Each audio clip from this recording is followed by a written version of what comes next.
Assalamualaikum warahmatullahi wabarakatuh. Bismillahirrahmanirrahim. Allahumma shalli wa sallim ala nabiyyina habibina Muhammadin sallallahu alaihi wasallam wa ala alihi washabbihi asma'in amma ba'd. Semua yang kami hormati, ada Pak Rektor, ada Rektor Senior Pak Arsoyo, ada teman-teman direktur, dosen semua yang saya hormati. Tadi katanya mau naik kelas ya. Kalau naik kelas dari rumah saya niatkan mari mengkaji diroyah. Diroyah itu melogikakan riwayat. Jadi misalnya kita sering dengar Rasulullah SAW sering ngendikan kalian masuk surga itu bukan hanya berdasar amal, tapi berdasar anugerah Allah Subhanahu wa Ta'ala. Oke, kita sepakat amal kita, perilaku kita, ibadah kita andaikan dikompensasi dengan nikmat yang Allah berikan tentu tidak seimbang. Untuk membayar itu saja sudah lunas. Jadi Anda semua tidak berhak masuk apa? Surga. Hingga di beberapa riwayat dijelaskan ada orang yang 500 tahun ibadah nggak pernah maksiat. Ditanya sama Allah, kamu masuk surga karena apa? Karena ibadah saya ya Allah. Ya sudah, surga kamu 500 tahun saja karena ibadah kamu 500 tahun. Ini cerita umur-umur orang dulu. Ya Allah, katanya surga engkau ini selamanya. Ya kalau yang selamanya itu rahmatku. Kalau amal kamu terbatas ya surganya sesuai amal kamu ya terbatas. Ya sudah ya Allah, berarti masuk saya surga saya ini karena fadl engkau, karena anugerah engkau. Itu namanya apa? Diroyah. Diroyah itu satu kajian analisis di mana kita percaya riwayat tapi kemudian punya logika, punya diroyah. Ini penting supaya tauhid kita ini kuat. Jadi dulu ada orang yang sangat cerdas namanya Jubair bin Mut'im. Dia saking cerdasnya, juga kaya, juga tokoh, dikirim sebagai delegasi pembebasan Asra Badrin, tawanan Badar. Kemudian pas datang ke Masjid Nabawi, Nabi delalah pas baca Wattur wa kitabim mastur. Sampai pada titik Nabi baca am khuliqu min ghairi syai'in am humul khaliqun. Apakah penciptaan yang sedemikian canggih itu dimulai tanpa perwujudan, tanpa sesuatu yang real, yang mewujud? Orang itu langsung bersimpuh matur, ya Rasulullah saya Islam.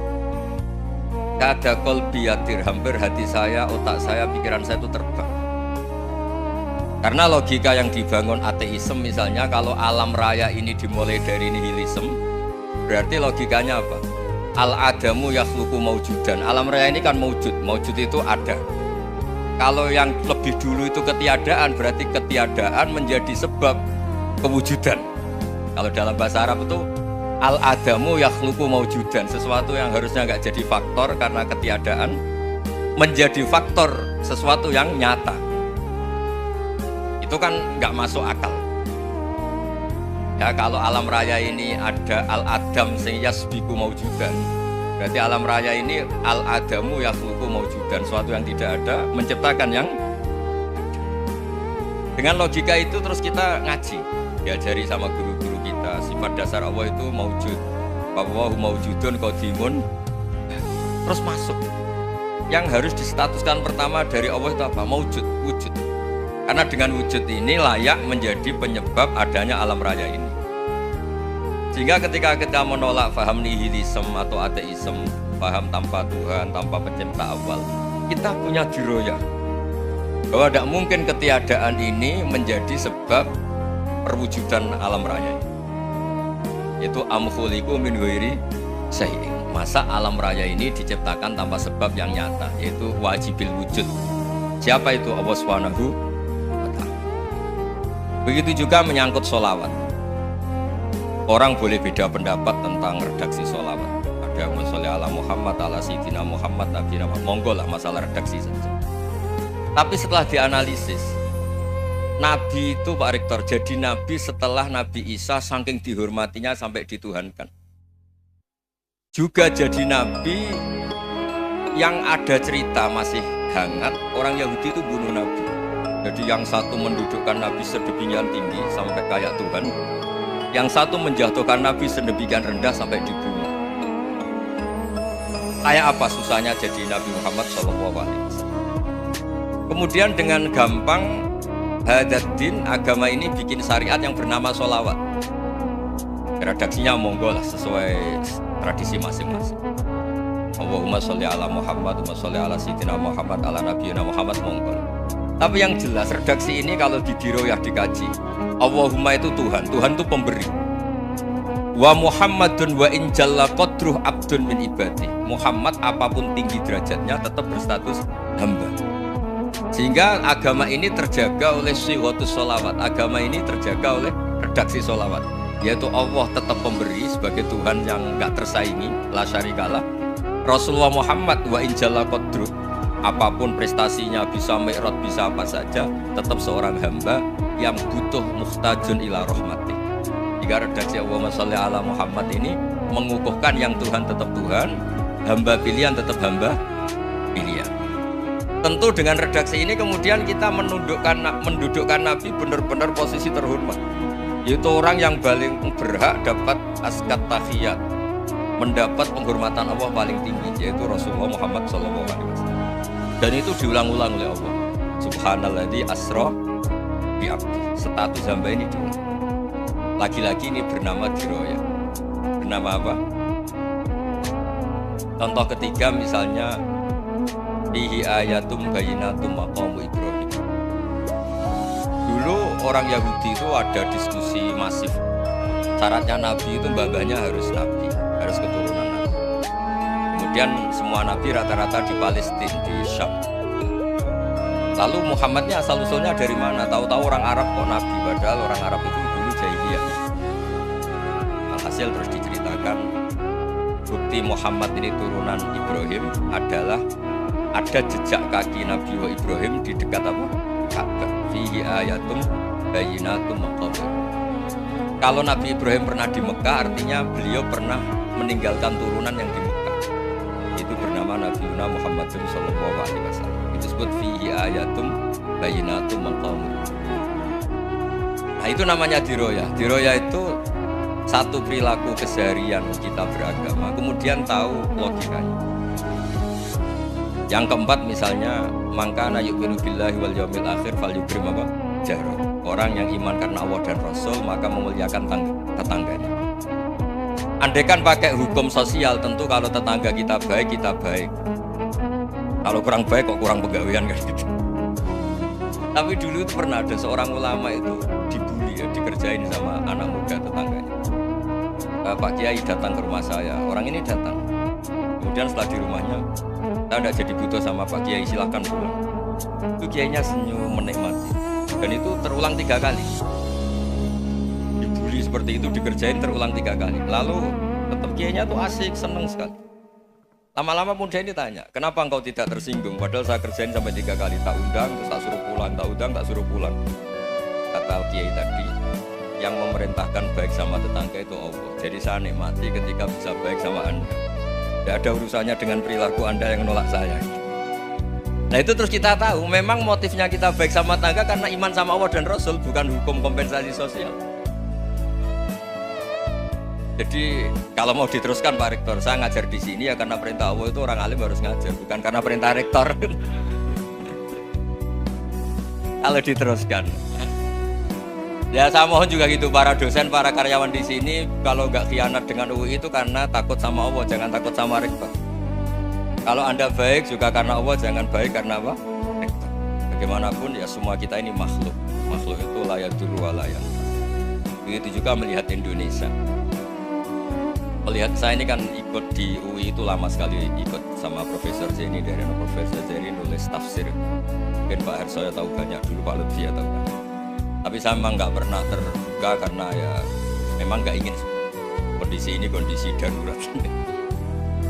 Sehingga saya tahu cara berpikir Profesor Zeni, ya tahu komitmen beliau pada UI, dan pendiri UI memang ya banyak dari tokoh NU, Muhammadiyah, dari tokoh-tokoh ormas yang lain, memang didirikan banyak orang. Hingga UI memang nggak milih ormas apa tertentu. Dari satu sisi memang baik, nggak dikuasai ormas tertentu, tapi nanti kalau keterusan ya nggak berbentuk. Ya sudahlah, dikelola saja, sambil jelas, sambil kadang nggak jelas, yang penting ikhlas tadi. Karena kalau terlalu asobia itu jadi repot. Kita ini yang nekuni fikih itu tahu kalau udah kuno itu madzhabnya Hanafi, kuno itu madzhabnya Syafi'i.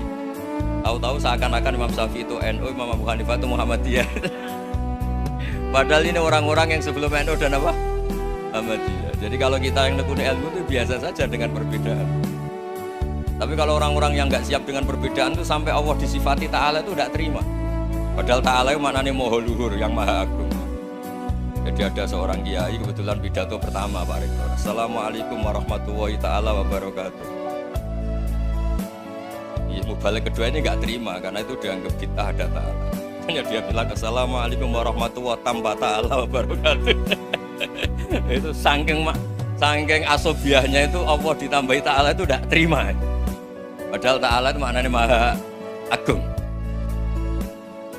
Nah itu kan jadi repot kalau asobiah gitu. Kalau kita ngadepi perbedaan biasa saja. Karena kita mungkin bacanya banyak, lihat hal-hal seperti itu ya biasa. Karena dulu itu perbedaan itu urusan sudut pandang. Ya saya ulang lagi, perbedaan itu sudut. Allah yang Tuhan saja sering didebat sama nabi-nabinya. Karena urusan sudut pandang apa? Saya beri contoh ya. Suatu saat Khalilur Rahman Ibrahim itu saatnya meninggal sama Allah, Israel disuruh. Israel itu Ibrahim saatnya meninggal, ambil nyawanya. Setelah datang ke Ibrahim, ya Khalilur Rahman Ibrahim, saya disuruh nyapu nyawa Anda. Itu Israel dipaksa mikir sama Ibrahim.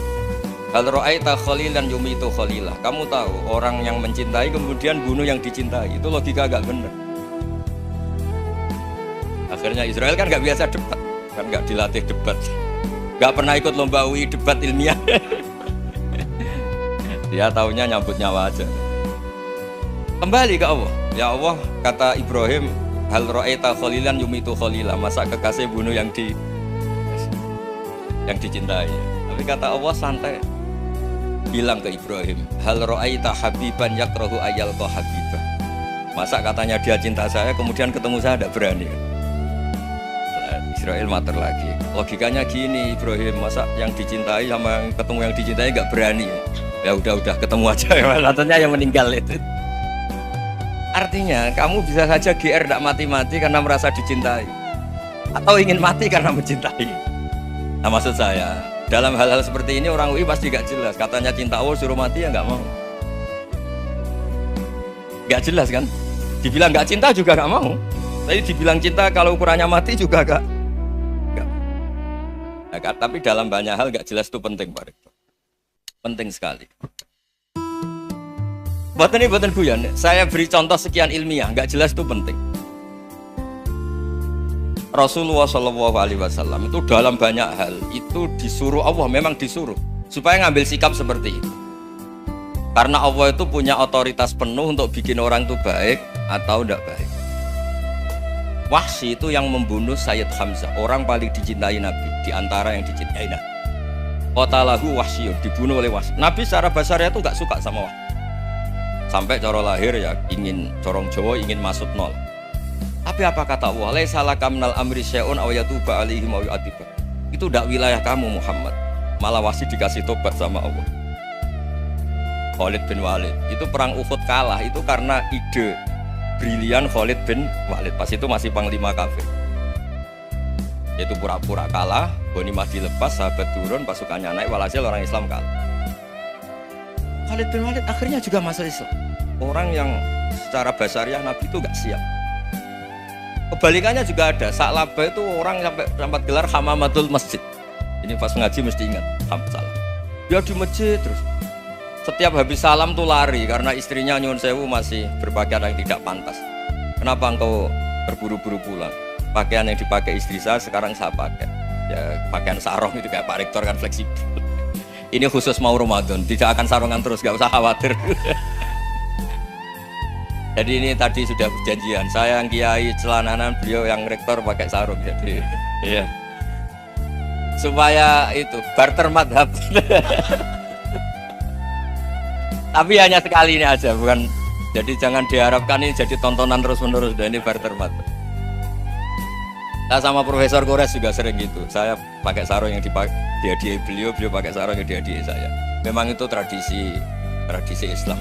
Tahadau tahabbu, kamu saling memberi hadiah maka kamu saling mencintai. bukan riswah, bukan. Walhasil terus Sa'labah ini mbok saya didoakan Nabi supaya saya kaya, supaya tidak sering ganti-ganti pakaian seperti ini sama istri saya. Jangan-jangan kamu miskin itu lebih baik. Ngotot minta didoakan. Didoain Nabi kaya, terus lama-lama ninggal sholat, ninggal jamaah. Itu Allah belum tersinggung. Yang mulai Allah tersinggung itu kan saya sering fatwa di mana-mana, sering memberi saran. Mumpung kamu miskin itu sering sedekah, karena kalau sudah kaya itu tidak bisa. Kita memberi analogi gini. Kalau saya masih santri miskin, punya uang 100.000, diminta guru saya 50 tak kasihkan, padahal itu 50%. Punya 2 kambing kurus, diminta guru saya 1 pasti tak kasihkan, padahal itu 50%. Jadi kalau punya sapi Brahman atau sapi limusin yang harganya itu 100 juta, punya 2, diminta 1 boleh enggak? Enggak boleh. Saya punya motor butut 2, diminta teman saya 1 boleh, tapi kalau Davidson Harley itu enggak boleh. Nah, walhasil itu kalau kita miskin, misalnya kita zaman kuliah atau zaman mondok atau zaman apa saja, punya uang 100.000, nartik temannya sampai 50.000 kan biasa. Tapi setelah 1 miliar, berani nggak kamu kasihkan 500 juta? Sama-sama 50% ya? Enggak kan? Nah Sa'labah gitu, ketika zakat masih per 40 kambing 1 kambing itu sebenarnya kan masih ringan. 41, 82. Kambingnya itu sudah mabenal jabalen. Barang dihitung zakat karena sudah ribuan, jumlahnya sampai 400 kambing. Banyak lah pokoknya. Terus kata Sa'labah, ini pemerasan. Karena jumlahnya besar. Allah tersinggung karena nabinya dianggap narik zakat itu dianggap kharat, dianggap pemeras. Allah tersinggung, kemudian fa'aqobahum nifaqon fi qulubihim ila yaumil. Dia ditakdir munafik. Semenjak itu terus tadi kembali gak jelas tadi. Barkohnya gak jelas itu menjadi orang tuh bijak. Ini sekarang nakal, jangan-jangan nanti jadi orang baik. Yang sekarang baik, jangan-jangan suatu saat jadi tidak baik. Semua orang introspeksi. Gak ada jaminan kalau kita sekarang baik akan baik terus. Gak ada jaminan kalau kita sekarang buruk akan buruk terus. Sehingga terus banyak kiai-kiai bijak tuh memang lahirnya gak tegas. Tapi gak tegas itu yang menjadikan bijak. Karena sama-sama mungkin. Itu yang disebut laisa laka minal amri syai'un aw yatuba alihi mau yu'adzibun, itu tidak wilayah kamu. Ketika Allah mengomentari orang munafik juga wa yu'adzibal munafiqina insya'a aw yatub. Bisa saja ada yang disiksa, bisa saja ada yang dikasih tobat. Karena pola yang kita analisis itu semuanya menurut kita, bukan menurut kemaslahatan orang apa. Saya punya sekian contoh cerita. Orang yang sowan kiai baik-baik, mungkin bawa gula atau salam dabla, tidak tahu lah. Tidak mesti jadi wali. Tapi Kalijogo yang kenal Sunan Bonang itu kenalnya itu karena ingin begal. malah jadi wali. Tapi tidak usah dicoba. Umar itu nyari Nabi itu mau dibunuh. Tapi malah tobat jadi orang baik. Jadi ini penting ngaji ya, supaya tidak tegas itu, tidak jelas itu kadang baik. Nah termasuk saya juga termasuk dia yang milih tidak jelas. Saya sering gojol gini, Fajar Hadili ini murid-murid saya sering saya gojol. Kalau semua sistem pendidikan kayak kampus, kayak UI, kayak UIN semuanya, itu sistem yang bagus karena tertib, jam kuliahnya jelas, mata kuliahnya jelas. Kalau di pesantren itu Pak Arso itu gak tertib, tapi justru itu enak ketemu di jalan orang berani tanya. Nah, ini kalau mbak-mbak misalnya menstruasi, mau belajar haid nunggu semester berapa baru tahu. Itu bisa sekian tahun nggak sholat karena nunggu pelajarannya baru diterangkan. Mau haji juga gitu, nunggu mata pelajaran haji. Kalau nggak jamnya nggak mau dosennya ngajar. Nah, kalau kiai kan nggak ketemu di jalan tanya dijawab. Jam berapa juga dijawab. Artinya Indonesia itu berkah, ada sistem kampus yang tertib. Ya semoga termasuk tertib gajinya. Tapi tertib gajinya itu juga sebenarnya rugi. Saya sering ada pegawai negeri Gus, tolong doain saja di PNS enak aja. Gajinya tetap. Kata saya nggak mau kalau gaji saya tetap. Kok bisa Gus enak tiap bulan mesti dapat gaji. Kalau tetap nggak naik-naik kata saya. Kalau kiai gajinya nggak tetap, tapi di atas yang tetap kata saya. Artinya Indonesia itu berkah. Kalau semuanya pakai sistem pendidikan setertib ini, orang mau tanya khair ya nunggu pelajaran. Bab haji ya nunggu pelajaran haji. Tapi kalau ketemu kiai itu enggak.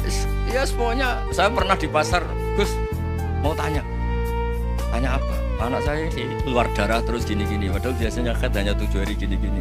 Ya sudah, kembalikan ke biasanya, rudat ilal adat. Itu enggak usah sowan ke rumah. Juga agak registrasi dulu, enggak daftar dulu. Ya ini tidak nyindir cerita saja. Supaya ini bukti koalisi beneran. Jadi saya yang kiai enggak tertib jam, koalisi sama yang tertib jam. Jadi kalau semuanya sistem kampus, nanti pertanyaan tuh enggak bisa on time, enggak bisa setiap saat. Makanya Indonesia itu kiai-kiai yang alim yang di jalan-jalan banyak, juga kiai yang di kampus dokter-dokter fikih banyak, yang nekuni ilmu umum ya banyak, macam-macam. Itu masalah itu kalau saling mengadili itu baru masalah. Misalnya kiai ngeluh, enggak enak jadi kiai, enggak punya gaji tetap. Yang dosen ngeluh, enggak dicium tangannya. Karena memang unik Indonesia itu. Kalau guru fikih kok dosen itu tetap nggak dicium tangannya. Karena pikirannya anak-anak itu wong sudah bayar disuruh nyium. Itu kayak di alam sadar tuh gitu. Kalau kiai itu kan anak-anak nggak bayar itu. Ya upahnya cium tangan itu. Makanya kalau kiai tidak keramat bisa mati karena cium tangannya doang bisa mati itu kiainya. Ya ini cerita. Supaya saling menghormati, saling.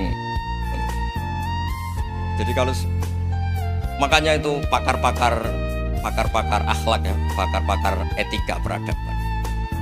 Itu tertampar betul ketika Nabi urusan ilmu itu mengabaikan itu. Kalau sudah urusan ilmu, misalnya begini, ada urusan ilmu, ada mbak-mbak cantik atau ibu-ibu cantik. Itu dalam Islam itu diajarkan jangan sopan-sopan banget. Kata Nabi, karena kekuatan ilmu itu di atas kekuatan akhlak, di atas kekuatan adab. Ya nisa an-nabi lastunna ka ahadim minan nisa. Ini taqaitunna fala takhdu'na bil qaul. Fa yatma alladhi fi qalbihi marad. Misalnya ada mbak cantik, menarik, kemudian sopan misalnya sama Pak Fajarin sama dosen-dosen.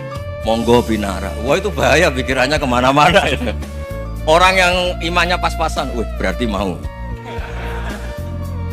Maksud saya kalau cantik, menarik, ketemu di jalan biarin aja dosennya mau kemana biarin aja. Gak usah dihormatin. Kalau dihormatin, Pak mau kemana sadarian mau bisa bahaya ya. Tak biarin aja. Kalau tanya, Dek ini alamatnya mana? Cari sendiri Pak. Karena hanya dengan cara itu si Pak dosen ini gak kepikiran. Gak ada orang suka orang kedus itu gak ada. Ini kalau sudah cantik, sopan, wah bisa pikirannya macam-macam. Itu ilmu. Fala takhdu'na bil qaul. Kamu jangan terlalu lirih kalau ngomong. Fayat ma'alladzi fi qalbi maradun. Orang yang pikirannya masih kotor pasti berpikir yang negatif. Anda mungkin demi sopan sama dosen Anda. Tapi sejauh mana dosen Anda juga berpikir positif. Itu kan uji iman sama uji nyali. Nah, sama pejabat yang sopan sama kiai mungkin punya Alphard, punya Robicon, punya atau bawa uang banyak. Sama kiai cium tangan hormat. Jangan-jangan kiainya yang pikirannya macam-macam. Ini berarti bisa jadi muhibbin potensial misalnya. Nah, saya ini termasuk kiai yang pengagum ilmu. Sehingga saya sama orang yang medit, yang kikir sama saya itu saya senangnya bukan main.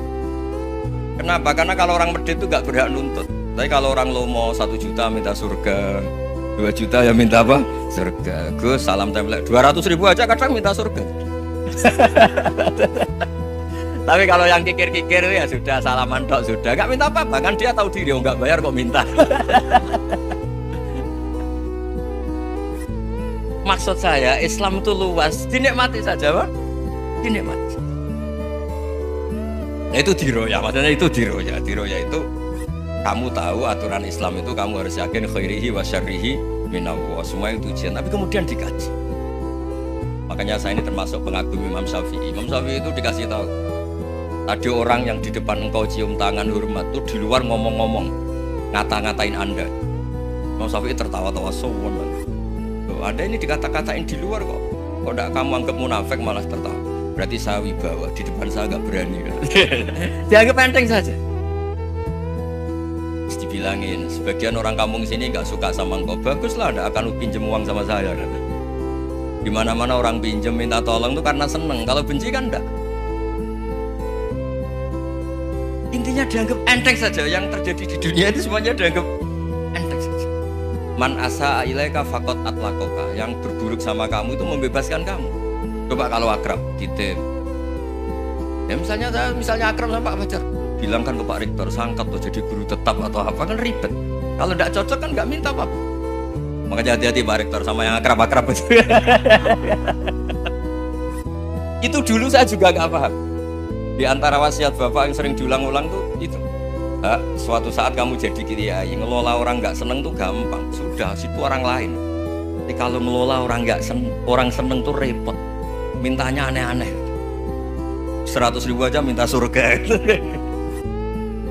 Hanya teman tenis saja minta naik jabatan. Intinya itu ya sudahlah dikelola. Yang seneng ya berkah, mungkin teman berjuang, teman diskusi. Yang nggak seneng ya berkah, karena ini tidak minta macam-macam, enggak seneng.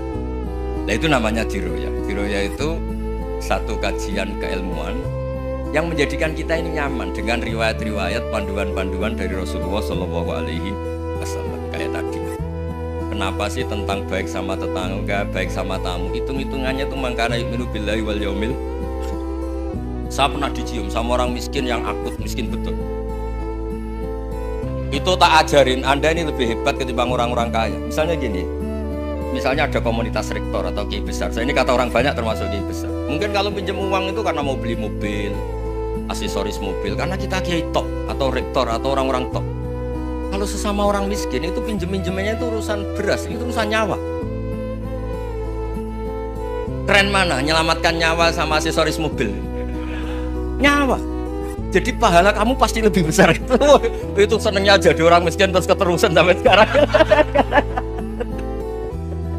Itu. Lo coba kalau menteri sama menteri, rektor sama rektor, kira-kira pinjamannya apa Pak Arso? Kan kalau mau beli mobil atau mau umroh VIP, pokoknya yang keren-keren. Kalau orang miskin pinjam kan apa? Makan kan? Beras kan? Makanya kalau yang sedang miskin monggo lah kalau ingin teruskan.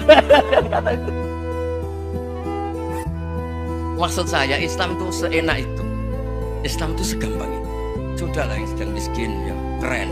Karena sekali sosial itu urusannya apa? Nyawa.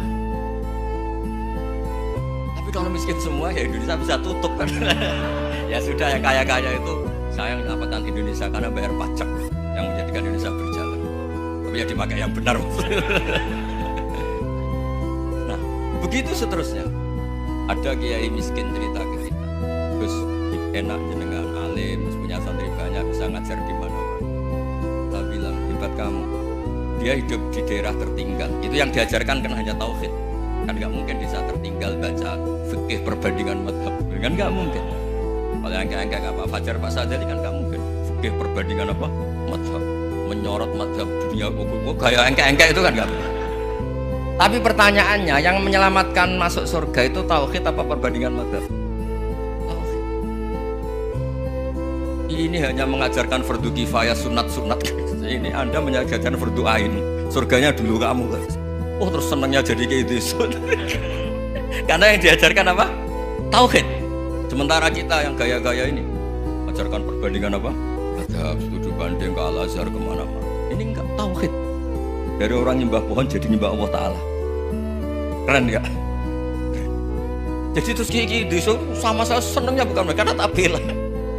Tapi ada yang agak kurang ajar tanya saya. Kalau itu hebat kenapa Gus gak mau jadi kayak gitu? Waduh.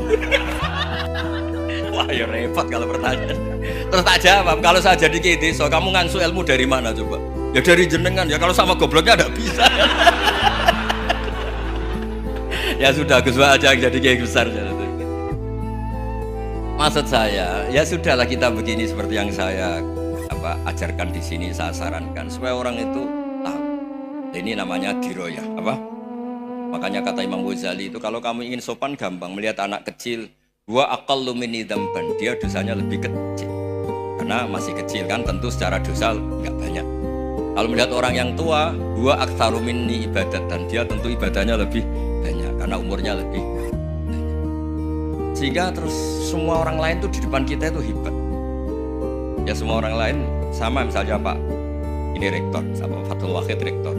Tanggung jawabnya lebih banyak, berarti pahalanya lebih banyak. Tapi sama, ketika melihat Nyon Sewu, melihat pegawainya yang secara lahir di bawahnya, ini tanggung jawabnya agak banyak, pasti salahnya juga enggak. Itu yang diajarkan Rasulullah SAW, sehingga enak. Tapi kalau kita melihat orang lain selalu salahnya, itu pecundang. Allah saja tidak seperti itu kan, amal baik ya ada khairan, amal buruk ya ada saron, semuanya dilihat oleh Allah Subhanahu wa Ta'ala. Saya tuh punya teman Gus, agak beling, agak seenaknya. Dulu miskin. Wah itu seenaknya betul, kayak kenal Tuhan sudah.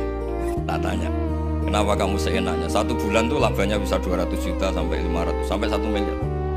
Saya itu, Gus, setelah duha itu perkembangannya bagus. Duha, salah duha itu. Saya pernah miskin, kan kata apa? Ingka dari rezeki fisama, wa ingkana qalilan, ya kalau fisama fa'anzilu, terus wa ingkana qalilan fakasirhu, kalau sedikit perbanyak. Ini trennya sudah benar semua. Nah, wa ingkana apa? Ya, haroman fatohirhu. Kalau haram yang kau sucikan. Makanya saya seenaknya kalau qalilan sudah fakasiru, paling trennya yang enggak benar juga fatohirhu kata Mas. Dia yakin kalau yang enggak benar-benar sudah disucikan Allah, karena yang lain-lain sudah dari miskin sudah kaya, qalilan sudah fakasiru, paling yang haroman juga sudah fatohirhu gitu. Tak tanya. Lah kamu kok tahu? Polanya sudah ada Gus, karena sang kamu sembrono sama Tuhan kok begitu kan. Tapi apapun itu seneng saya sering salah teh. Makanya saya mohon yang sekarang miskin, sedang miskin itu ya tidak usah nyesal banget. Kalau ingin kaya monggo lah, namanya orang juga ingin, tapi Anda harus bangga. Sosial antar kalian adalah urusan nyawa dan itu pahalanya luar biasa. Supaya kita, nah yang kaya-kaya juga boleh GR lah, karena pembayar pajak dan itu bisa menyelamatkan apa? Indonesia Raya. Begitu seterusnya. Itu yang diajarkan Nabi, antawadhu hatta la yabghiya ahadun ala ahadin. Kamu semua harus tawadhu sehingga antar kalian tidak saling tidak sopan, tidak saling liar, tidak saling mendolimi. Termasuk tadi sikap gak jelas tadi. Orang dolim yang sekarang dolim bisa saja tobat, yang sekarang soleh bisa saja nanti, semuanya tuh mungkin. Kita diajari ya muqallibal qulub tsabbit qalbi ala din. Jadi keliru kalau kita dalam banyak hal harus tegas, gak mesti. Al halalu bayyinun wal haramu bayyinun. Tapi ada wa bainahuma umurun mustabihat. Ada yang wilayahnya itu abu-abu. Misalnya ada perempuan cantik, misalnya contoh paling gampang. Kalau kamu ajari secara serius, kamu bisa saja tergoda jadi fitnah. Jadi kalau orang soleh gak berani ngajarin, kemudian digunakan orang fasik, malah menjadi orang nakal, kita juga tanggung jawab. Kamu mau tegas gimana? Wilayahnya sama-sama mungkin. Wilayahnya sama-sama mungkin. Yang dekat pejabat mungkin terkontaminasi KKN. Tapi kalau pejabat gak dekati orang soleh, punya perilaku yang gak soleh, yang repot juga Indonesia kan. Nah hal-hal seperti itu kita tidak perlu ngambil sikap. Maksudnya gak usah ngambil sikap, ya kita buktikan kalau milih satu madhab, ya kita buktikan semuanya lebih baik, semuanya lebih bermanfaat, semuanya lebih berperadaban. Karena nggak bisa dihindari wabena humay. Termasuk nyuwun sewu, saya mohon maaf sama mulai Pak Harso, Pak Lutfi sampai Pak Fatullah. Saya ini termasuk kiai yang nggak suka dekat sama orang-orang top. Bukan karena hasud. Memang konstitusi kiai harus gitulah, tamud dan na'inaika. Kenal orang lebih tinggi itu kan resiko. Misalnya saya kiai desa, mungkin punya keri tua sudah seneng, punya kijang tua sudah seneng. Gara-gara kenal Pak Wahid naik Camry, waduh kok saya kalah itu. Kenal orang itu kan resiko.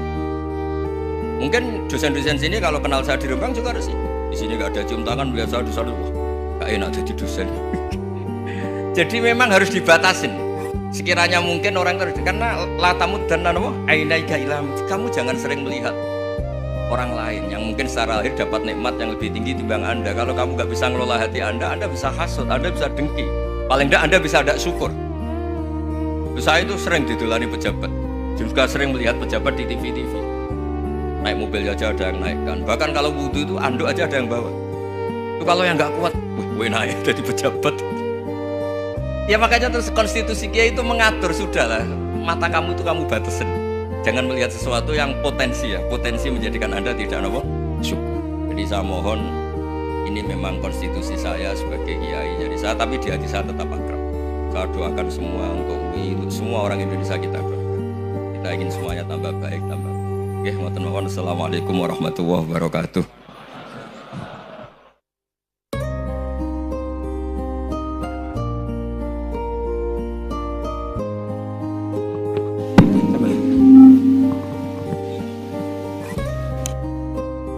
Terima kasih Gus Bah untuk pencerahan yang luar biasa. Kita masih punya waktu 28 menit. Kalau Gus Bah berkenan, apakah ada yang ingin bertanya?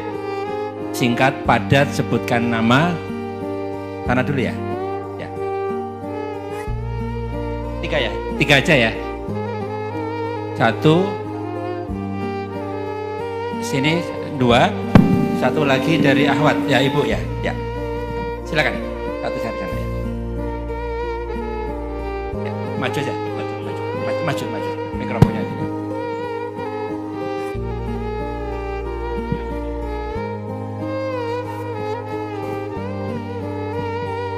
Bismillahirrahmanirrahim. Assalamualaikum warahmatullahi wabarakatuh. Perkenalkan Gus Baha. Nama saya Boyi, mungkin agak beda dengan pada umumnya. Saya bukan dari kalangan santri, tapi ketika mendengar ceramah Gus Baha pada awal-awal saya kuliah itu merasa kok kayak sebelumnya kenapa tidak masuk santri aja gitu. Karena ternyata toh yang diajarkan juga banyak dasar-dasarnya atau prinsip-prinsipnya yang sama dari jalur berpikir dan lain sebagainya. Yang ingin saya tanyakan di sini adalah ketika Gus Baha menyampaikan tentang diroyah. Mungkin singkat saja Gus, apakah diroyah ini alat atau ilmu universal yang bisa digunakan ketika berdialog dengan orang-orang yang mengatakan itu kan kaidah kalian gitu, itu kan kaidahmu. Ada hal-hal yang memang tidak bisa dipersamakan atau tidak bisa digeneralisir. Ya mungkin seperti itu Gus. Dan juga yang terakhir, kalau boleh saya izin bersalaman boleh Gus. Kesempatan. Oke, Assalamualaikum warahmatullahi wabarakatuh.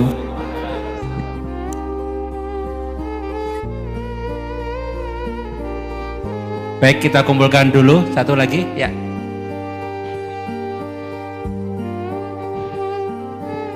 Cek. Bismillahirrahmanirrahim. Assalamualaikum warahmatullahi wabarakatuh. Ya, perkenalkan saya Taufik Satrio, biasa dipanggil Tosa. Ya. Ya. Singkatan.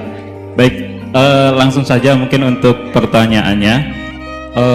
Di Yaumil Akhir nanti kan ada yang namanya Yaumil Mizan.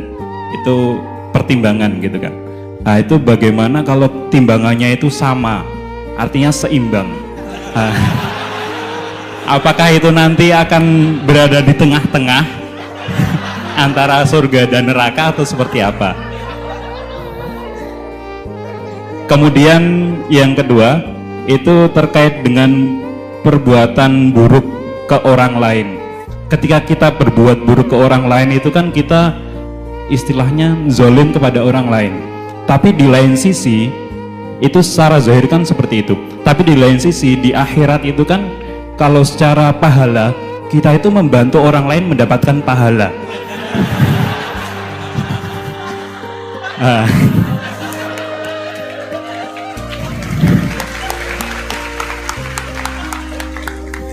Jadi seperti apa Gus? Terima kasih. Assalamualaikum warahmatullahi wabarakatuh. Terima kasih Mas Tosa ya. Silakan Ibu ya.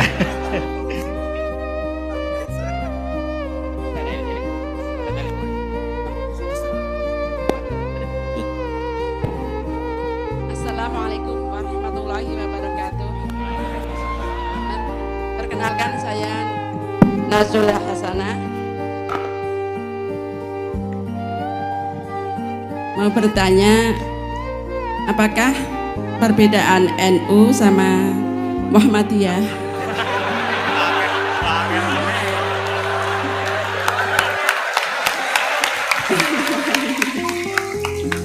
Tadi kan dijabarkan, terus dalam sholat subuh itu kan ada yang pakai doa kunut, ada yang enggak. Tolong jabarkan. Wassalamualaikum warahmatullahi wabarakatuh. Waalaikumsalam. Baik Gus, ini ada 3 penanya. Mas Boy tadi terkait dengan diroya, apakah ini universal, termasuk untuk yang non muslim bahkan gitu kan. Kemudian yang kedua dari Mas Tosa, hisab yang seimbang Gus, kasusnya gimana ini. Yang kedua terkait dengan kalau berbuat buruk kan membuat pahala untuk yang bersangkutan itu. Seperti orang puasa dikasih minum gitu kan ya. Ya. Terus kemudian puasana ini beda antara NU dan MU, kira-kira itu ya. Silakan Mas ya.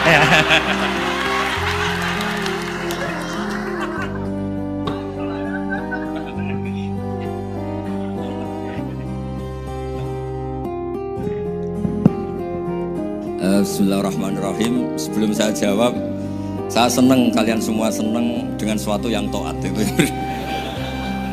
Banyak orang untuk senang nunggu maksiat dulu. Mungkin melihat perempuan yang tidak mahram, melihat sesuatu yang maksiat. Jadi ini spesial. Majelis ilmu tapi nopo senang. Ini sesuai rencana Tuhan lah. Seorang itu senang dengan taat, senang dengan ilmu. Ini luar biasa, no? Luar biasa. Tadi pertanyaannya kalau diroya. Jadi Islam itu agama untuk logika objektif. Jadi diroya itu ya global, universal. Misalnya saya beri contoh Tuhan yang satu. Itu dulu, saya ulang lagi, dulu itu ada imam namanya Imam Amudi. Itu pengajar matematika, Mas Boy. Pengajar matematika. Itu kan nggak lazim, tapi kiai kok pengajar apa? Singkat cerita, ini cerita keramat. Kalau kalian nggak paham ya keramat sendiri. Jangan nggak paham menentang. Singkat cerita, di antara keramat beliau itu Allah itu nyuruh para malaikat disuruh ngaji matematika sama dia.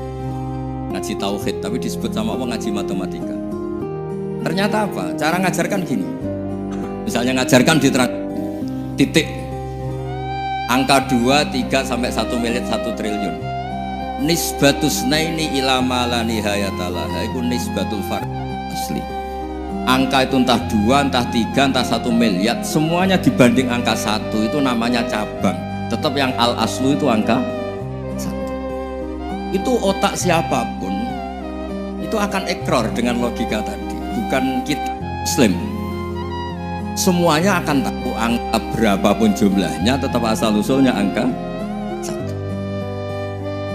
Terus dia gambar ya gambar apa saja, gambar masjid apa gambar sapi atau gambar apa saja, dimulai 1 titik.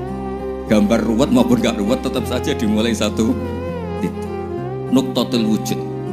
Jika kalau zaman saya ngaji, Pak Rektor ngaji dulu diterangkan semua makna Quran ada di Fatihah, Fatihah ada di Bismillah ya, Bismillah itu ada di titiknya, titiknya bak. Nah kenapa ini hebatnya Quran? Kenapa dimulai dari 1 titik? Untuk maklumatkan semua alam raya ini dari 1 titik, yaitu wujud Allah. Logika seperti itu kan orang nggak terima gimana? Mbok gambar seruat apapun dimulai dari mana coba? 1 titik. Angka sebesar apapun dimulai angka apa? 1. Jadi diroyah itu ya universal gitu maksudnya. Ya gitu Mas Boy ya. Jadi diroyah itu universal. Ya soal ada yang belum dapat hidayah apa itu nomor 2, tapi logika yang dibangun Islam itu. Terus pertanyaan kedua apa? Draw tadi, bisa. Kamu ingin draw?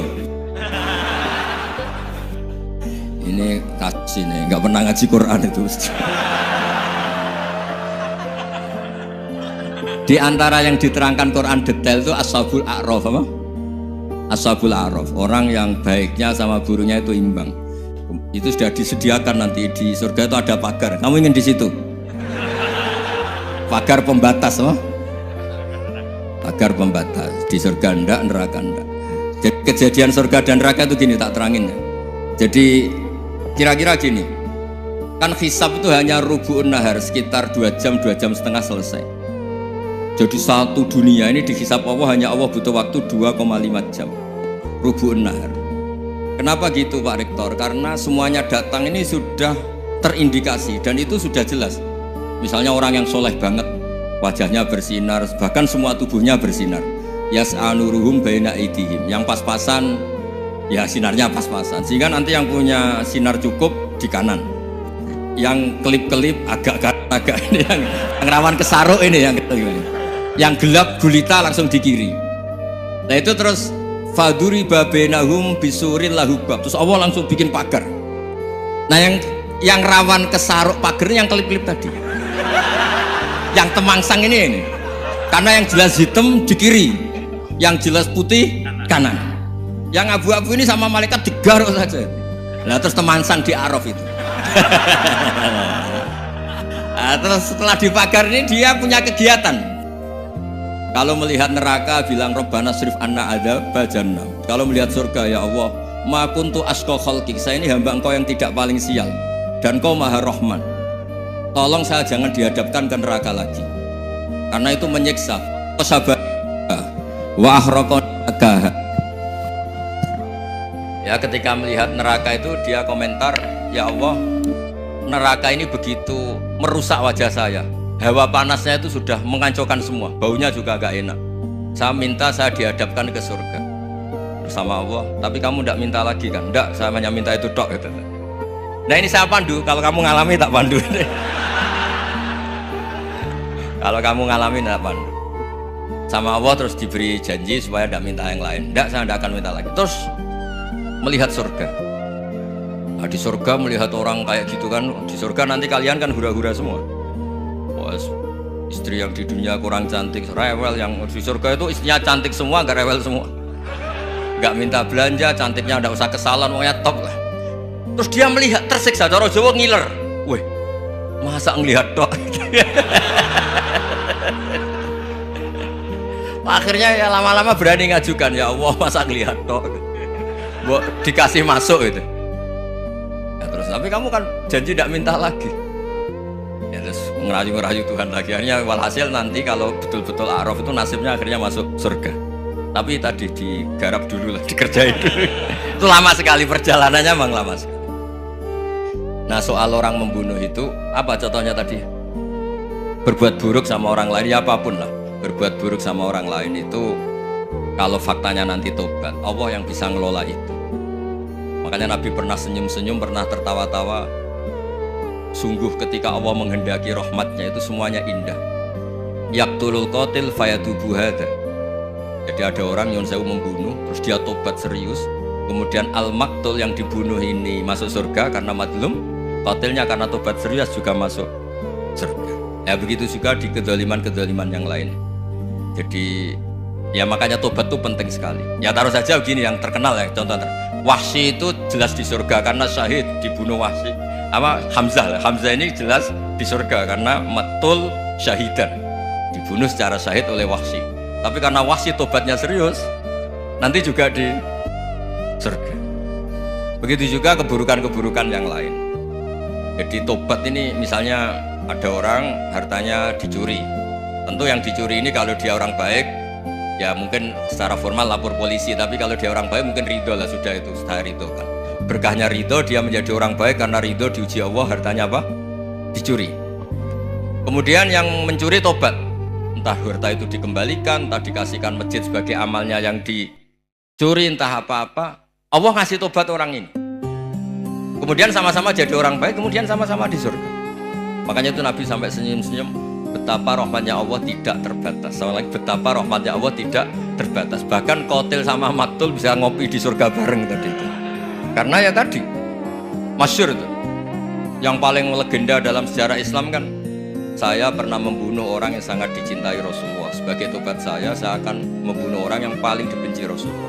Singkat cerita, Wahsy ini menangi bunuh Musailamah al-Kadzdzab, orang yang ngaku-ngaku Nabi yang merusak tatanan apa? Islam. Apapun itulah, cerita-cerita apapun itu. Makanya saya sering cerita, kalau preman pasar itu tobat, jangan nyapu masjid. Tobatnya tetap di pasar. Yang dulu pasar gak aman karena dia, sekarang aman karena dia. Jangan tobat terus nyapu di pasar, pasar diganti suksesernya pengganti. Itu nggak fair apa? Jadi kalau tobat itu harus seimbang dengan zaman salahnya. Zaman apa? Kayak Umar. Ketika dia kafir itu orang Islam dibikin takut. Terus ketika dia Islam, gantian orang kafir dibikin takut. Pertama dia Islam langsung marahnya Abu Jahal, awas kalau ganggu Rasulullah, ngadepin saya. Itu fair. Kenapa? Fair. Jangan tobatnya bikin orang takut, lah tobat ke masjid nyapu, yang di pasar diganti penggantinya tetap gaduh. Gak boleh, harusnya kalau lama bikin pasar takut, ya sekarang lama bikin pasar apa? Aman. Itu tobat yang apa? Seimbang. Ya kira-kira gitu ya. Nanti tak pandu kalau sudah di A'raf. Terus gimana ketika NU sama MU? Satu itu beda seragamnya dan logonya.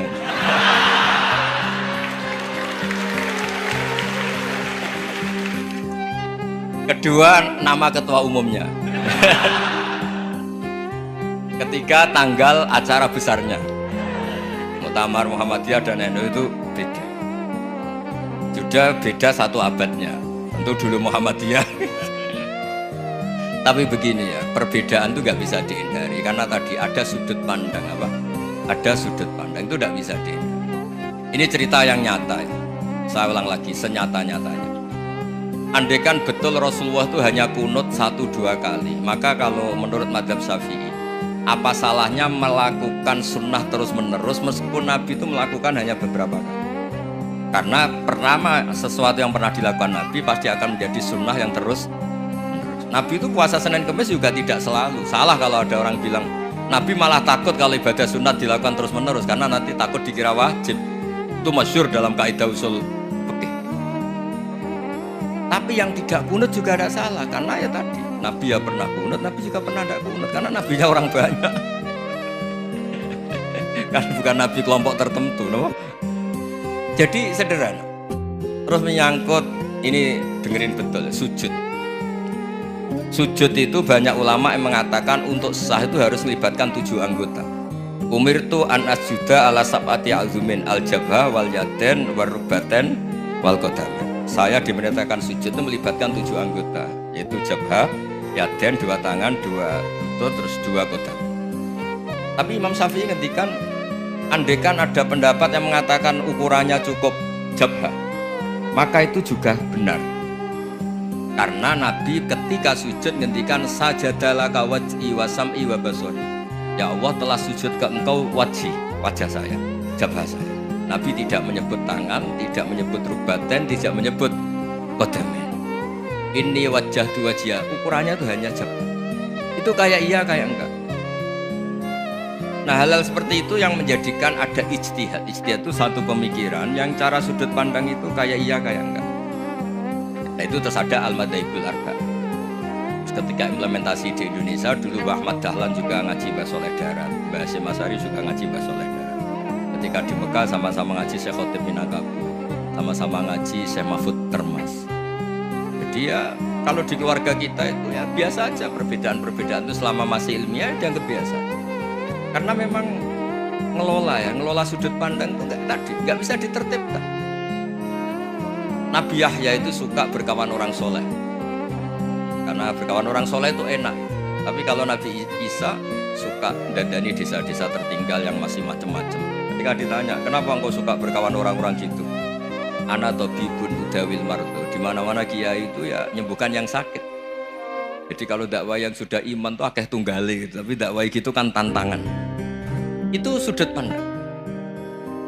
Ada Nabi itu yang tertawa terus guyon terus. Yang satu murung terus.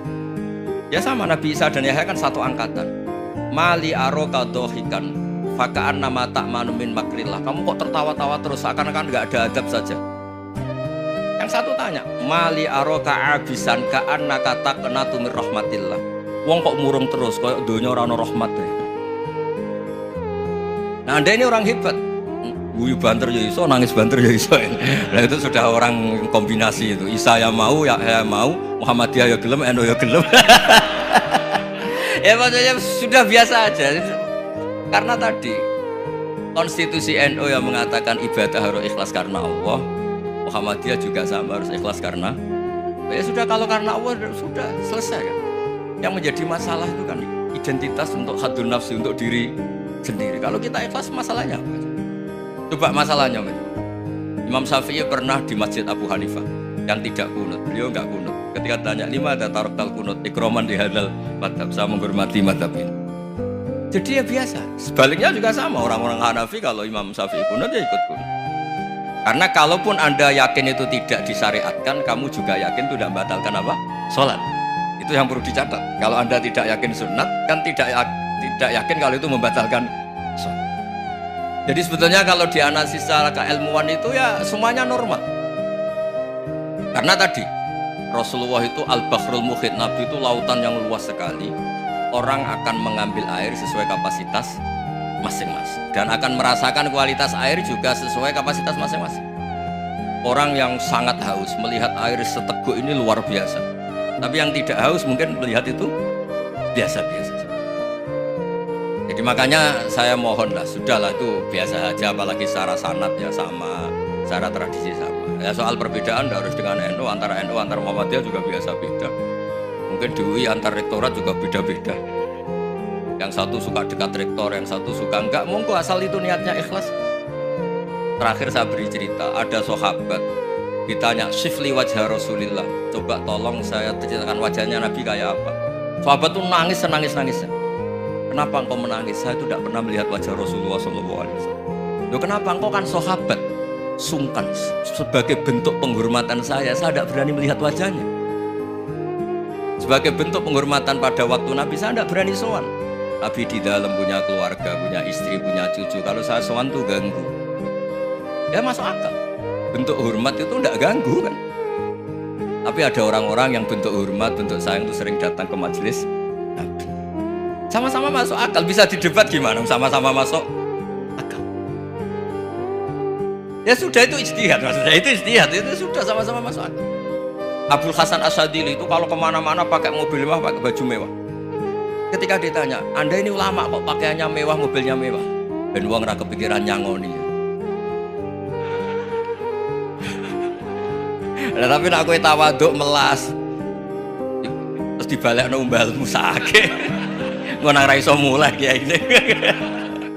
Ya tapi misalnya semua gitu mesti ada yang salah paham, itu keangkuhan. Tapi kalau semuanya kelihatan gembel, nanti orang trauma jadi kiai. Takut kayak itu. Ya sudah, itu wilayah ijtihad, sudah tidak usah ya, semuanya sudah, yang penting ikhlas. Anda berani tanggung jawab nanti ketika ketemu Allah Subhanahu wa taala. Nggih, ngoten. Assalamualaikum warahmatullahi wabarakatuh.